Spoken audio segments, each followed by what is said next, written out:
Akkam jirtu kabajamtootaa fi daawwattoota sagantaa Kuusaa Miidiyaa. Egaan akkuma beekamu guyyaa har'aa seenaa qabsaa'aa fi aartist kabajamaa Eebbisaa Addunyaa isiniif qabannee dhiyaanneerra. Barreessaan seenichaa Biiniyaam Darajee, qopheessee kan isiniif dhiyeessu ammoo aan Usmaan Qajeelaati. Maarree seenaan aartist Eebbisaa Addunyaa maal jedha laata? Waliin haa hordofnu. Eebbisaa Addunyaa. Eebbisaa Addunyaa weellisaa beekamaa fi qabsaawaa mirga Oromooti. Kan inni ittiin beekamu keessaa tokko walleessaa kan gootummaa faarsuu fi deeggarsa olaanaa ABO'oof taasisaa turenidha. Eebbisaan kan dhalate naannoo Oromiyaa Wallagga Lixaa magaalaa Dambidolloo keessatti. Eebbisaan maatii isaa ilma hangafaa yoo ta'u, obboleeyyan dhiiraa 2 fi durbaa 3 qaba. Barumsa sadarkaa tokkoffaa mana barumsaa Oliiqaa Dingiliitti kan barate yoo ta'u, barumsa sadarkaa lammaffaa ammoo mana barumsaa sadarkaa lammaffaa Qeellamitti barate. Eebbisaan qormaata biyyoolessaa fudhatee waan darbeef yuunivarsiitii galee barachuuf qophaa'aa ture. Bara 1991 osoo Eebbisaan Ramaddii yuunivarsiitii eeggachaa jiru, humnoonni ABO, TPLF fi EPLF mootummaa Dargii kuffisan. Magaalaa Eebbisaan keessatti jiraatu Dambidolloo keessatti ABO'n buufata waraanaa guddaa dhaabe.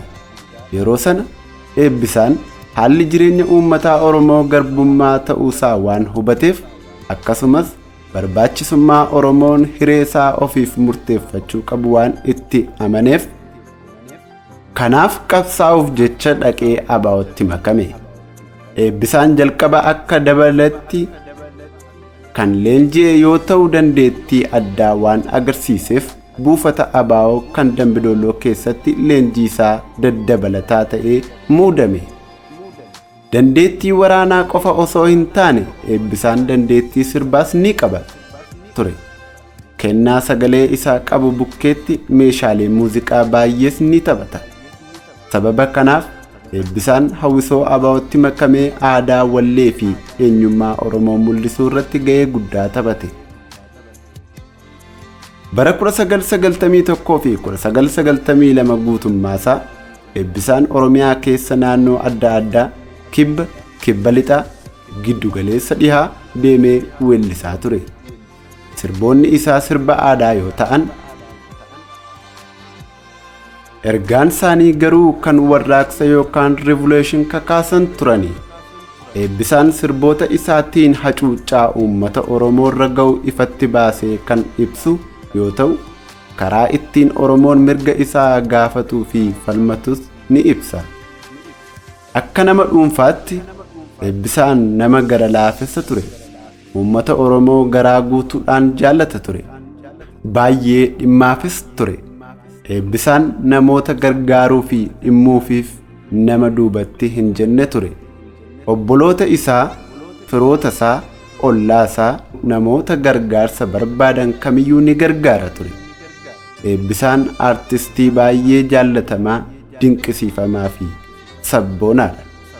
Sababa Eebbisaan ija jabeessa ta'ee fi ifaan ifatti ajjeechaa fi sarbama mirga mootummaan Itoophiyaa raawwatu balaaleffatuuf ofuma isaayyuu ilaalcha mootummaa keessa akka galu godhe.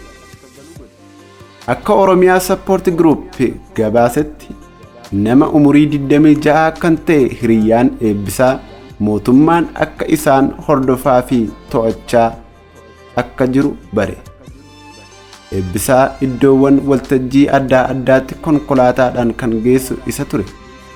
Gaafa hagayya 30 1996 Eebbisaa Addunyaa ergamtuu mootummaa Itoophiyaatiin manasaa keessatti Finfinneetti ajjeefame. Ajjeefamuusaa akka gabaasa Oromiyaa Support Group Press Release Number 14 kan onkoloolessa 1996 weellisaa sabboonaa Oromoo Eebbisaa Addunyaa fi hiriyaansaa Xannaa Wayyeessaa ergamtuu humna nageenyaa mootummaa Itoophiyaatiin gaafa hagayya 30 1996tti ajjeefame. yeroo namoonni meeshaa waraanaa hidhatan mana isaa cabsanii seenan eebbisaan mana isaa kan naannoo Shiroo Meedaa lakkoofsa 94 olaanaa 13 ganda duwwaa tokko jiru keessa jira ture. Manni isaa kan argamu imbaasii Ameerikaa kan Finfinneetti argamu irraa gara kaabaatti ture. Egaan jaallattootaa fi hordoftoota sagantaa Kuusaa Miidiyaa, sagantaa Artist Eebbisaa Addunyaa har'aaf qabanne kana fakkaata. Sagantaa Kuusaa Miidiyaa subscribe, like, share gochuun waliin nuuf ga'a. Sagantaa biraatiin hanga walitti deebinutti horaa bulaa deebanaa.